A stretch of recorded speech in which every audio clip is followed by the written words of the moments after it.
don't know who needs to hear this, but my biggest flex is that nobody would have blamed me if I would have failed.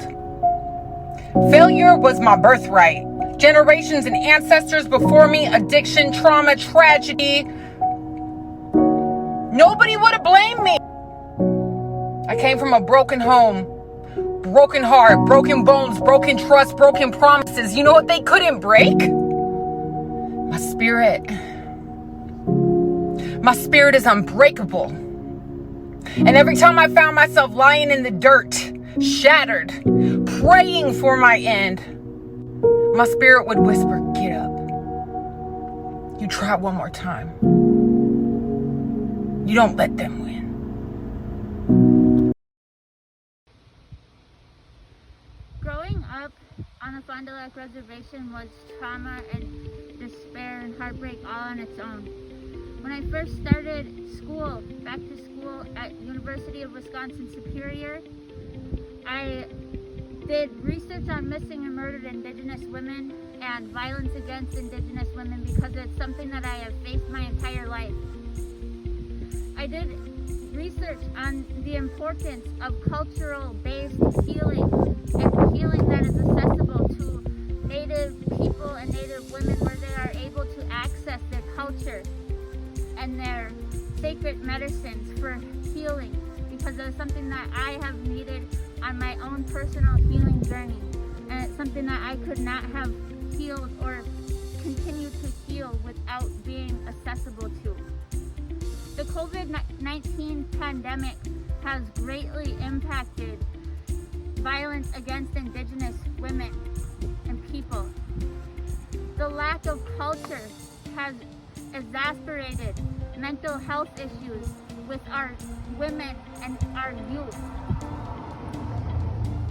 Training on the availability of cultural resources has been something that I have dedicated myself to throughout the whole COVID-19 pandemic. I have done cultural trainings with multiple agencies. I've done cultural trainings with the Judicial Council of California on how they can be more culturally sensitive to Native LGBTQ victims. I have done trainings with advocacy groups and advocacy shelters on how they can be more culturally sensitive to Native women. It is something that is very important to myself and to my advocacy, because my voice was silenced before as a survivor of human trafficking. Throughout the COVID-19 pandemic, I have reached out to many people and helped many people in different ways. I have advocated for families of missing and murdered Indigenous women. I have held their hands throughout the court process, because the court process alone is re-victimizing. I have found through my own research that Native women do not report violence against them because they do not feel safe in the justice system. This research that I have found, the statistics, only 6% of Native women feel safe in the justice system. Only 6% feel safe reporting violent crimes against them.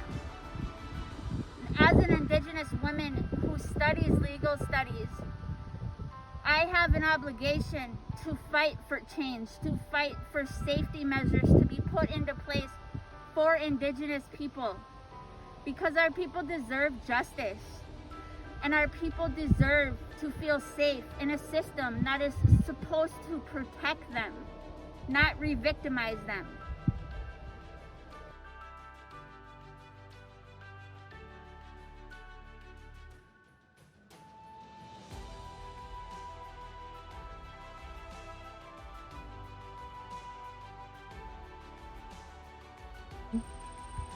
Throughout the COVID-19 pandemic, I have also done extensive research on the Line 3 pipeline in Minnesota and the correlation between the pipeline and human trafficking and MMIW. It was found in 2 different trafficking stings in Minnesota that Enbridge workers were arrested for human trafficking, for trying to solicit minors.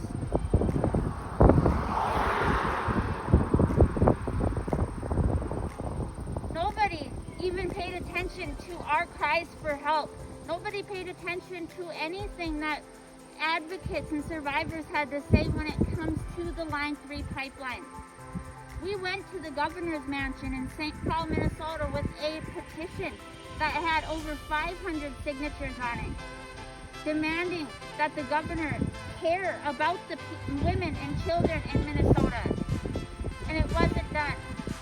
The governor showed no care for Indigenous women and girls in Minnesota. We simply asked that he paid attention to the trafficking that was going on with Enbridge workers. And nothing was done. The pipeline is nearly finished. Thousands and thousands and hundreds of thousands of dollars were allocated to support victims of Enbridge workers. Domestic violence shelters received money because they knew that Enbridge was going to hurt our women and children. And governor did nothing about it. It's up to the survivors to raise their voices. And the research that I personally did during the COVID-19 pandemic was very intense. I involved different advocates and people that worked on the task force for missing and murdered Indigenous women, including Mary Kunesh, who founded the task force. And now we finally got passed an office, a permanent office for missing and murdered Indigenous women. So it's pertinent and it's important and it's crucially important that we have this office created because of the after effects of this pipeline and the trafficking that's happening in Minnesota, not only with the pipeline, but with the ships on the harbor and the women and girls that go missing on those ships that nobody even pays attention to. The office will represent our people in a strong way, and that office is going to fight for us so that we don't no longer have to fight alone.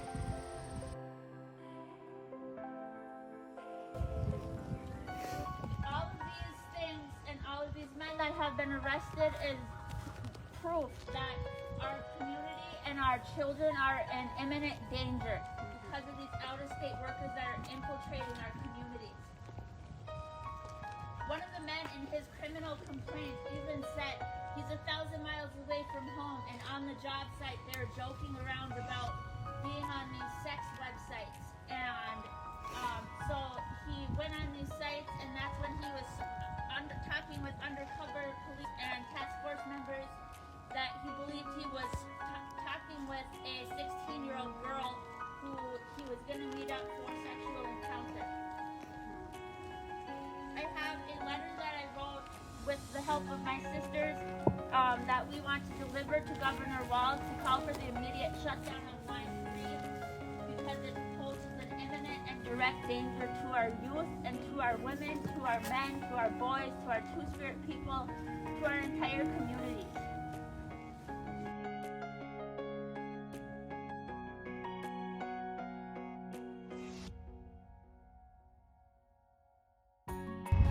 COVID-19 did not stop me from advocating for things that I feel strongly for and that I believe in. It did not stop me from fighting, from raising my voice. I received a Justice Service Award for the 2019-2020 year because of my braveness and my activism.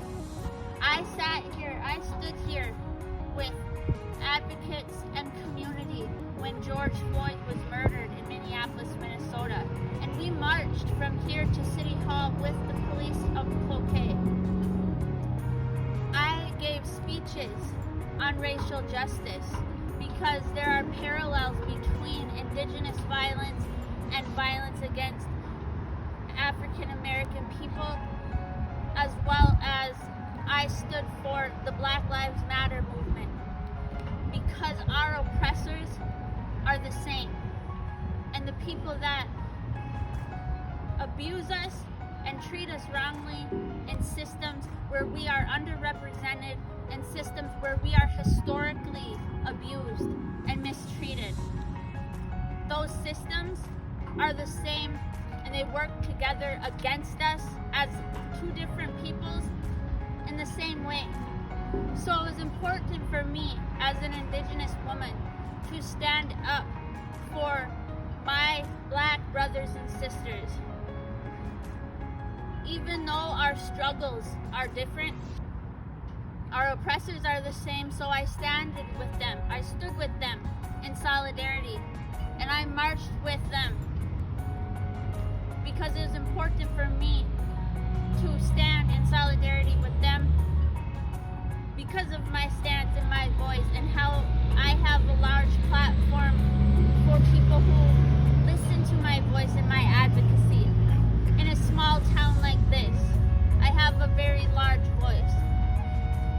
Even in the middle of the COVID-19 pandemic, when Dante Wright was murdered, me and my children marched in Duluth, Minnesota.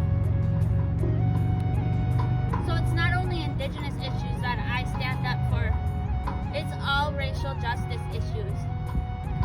Because warriors are needed on every front line to stop the oppression of BIPOC people. The oppression is not going to end until we collectively take a stand against it and say no more. Black lives matter. Black lives always matter. End white supremacy.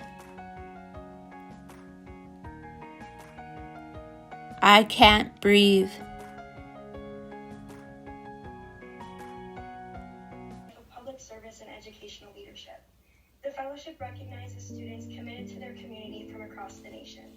After putting out a call for nominations at UW Superior earlier this winter and submitting our chosen student to the National Campus Compact for review, Jessica Smith was selected UW Superior's Newman Civic Fellow for 2021.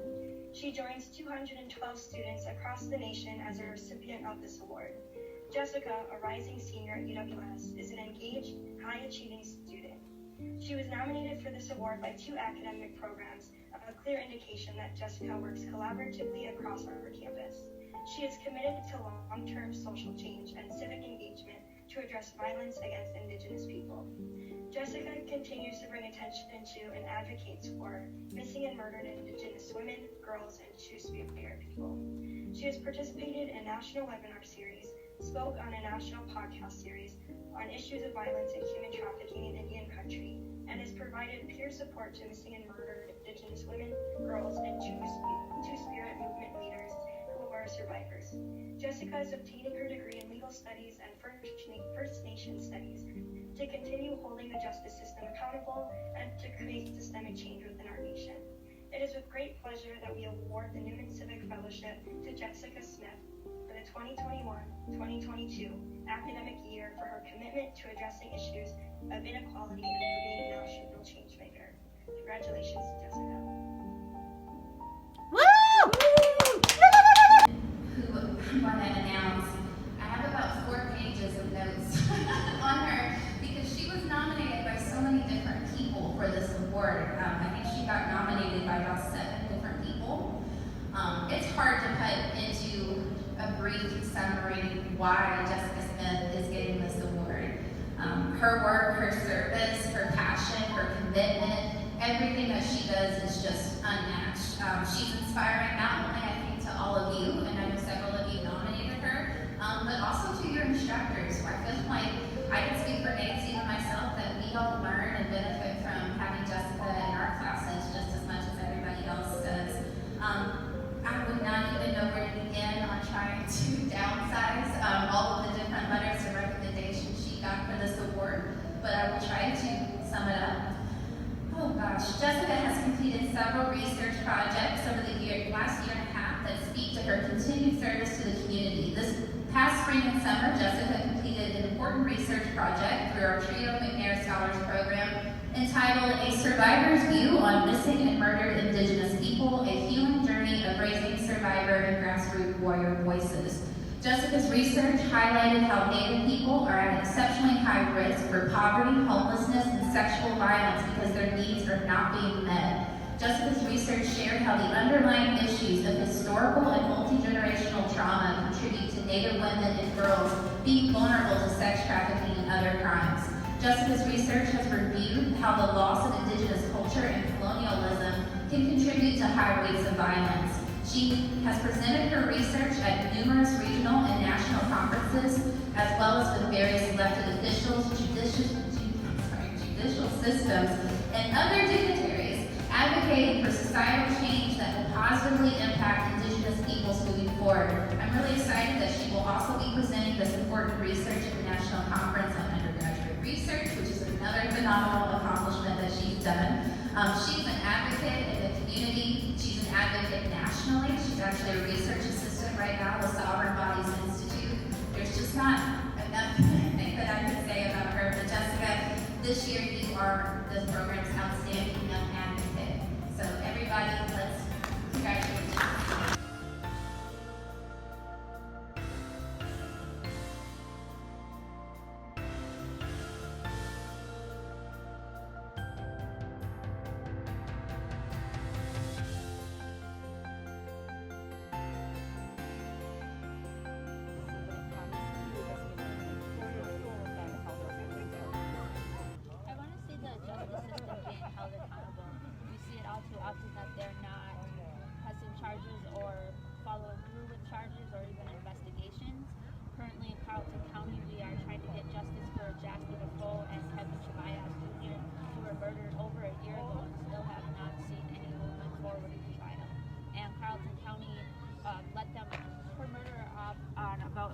Violent charges, including attempted murder. Had he been held accountable for those crimes, he would have been in prison at the time that they were murdered.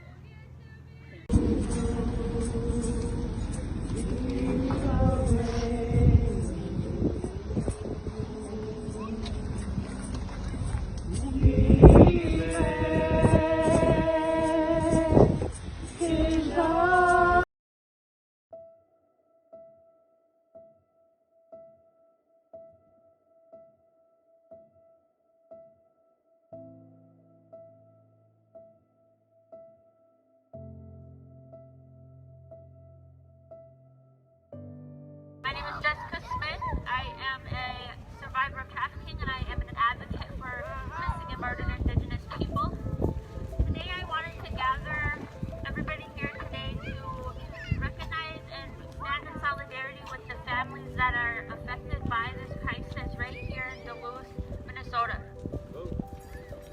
I wanted to create space for families to tell their side of the story because all too often we see it in the not being said in media or we're not being heard.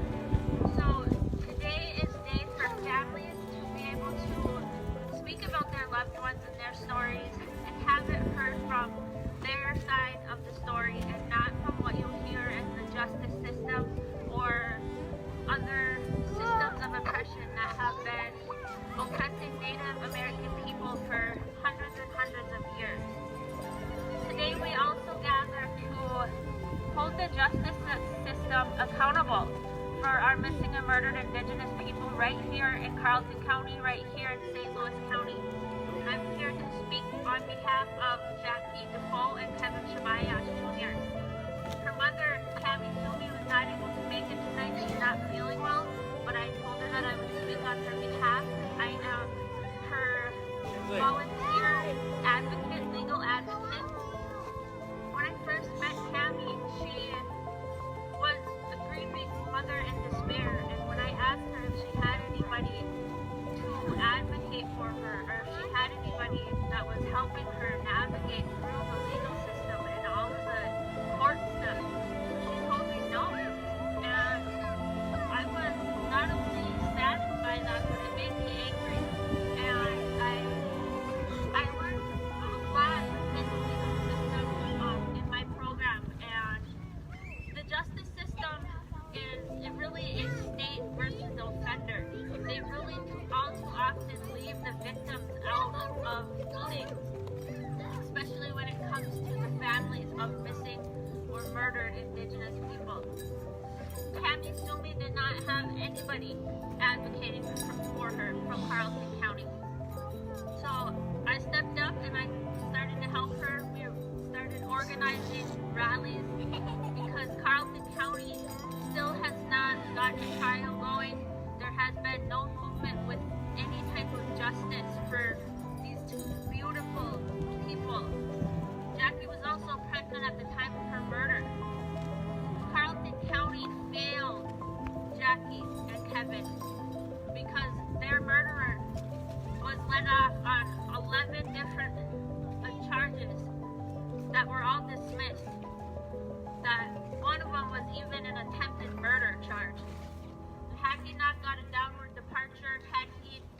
justice system and people that are literally fighting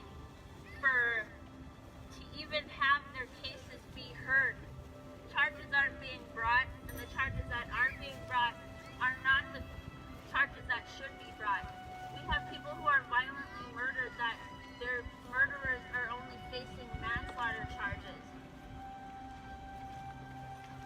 Missing and murdered Indigenous women and people is a colonial and systemic issue that needs to change. And one of my biggest passions is to take my education and my voice and enter these systems and educate people on the systematic oppression of Indigenous people and advocate for change. Because all of these faces here, all of these grieving families, it's enough. Enough is enough. Our people deserve justice. Justice for Penny. Justice for Jackie. Justice for Kevin and her unborn baby. Justice for Isla.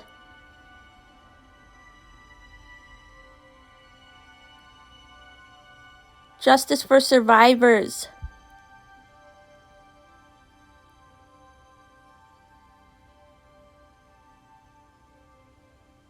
Justice for Ricky Balsimo.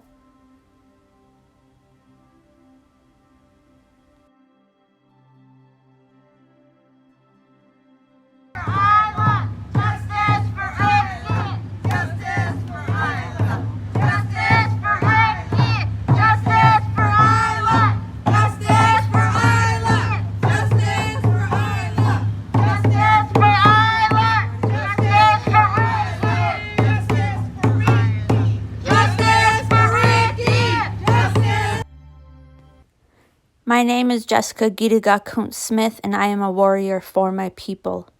Oh, get your da strong.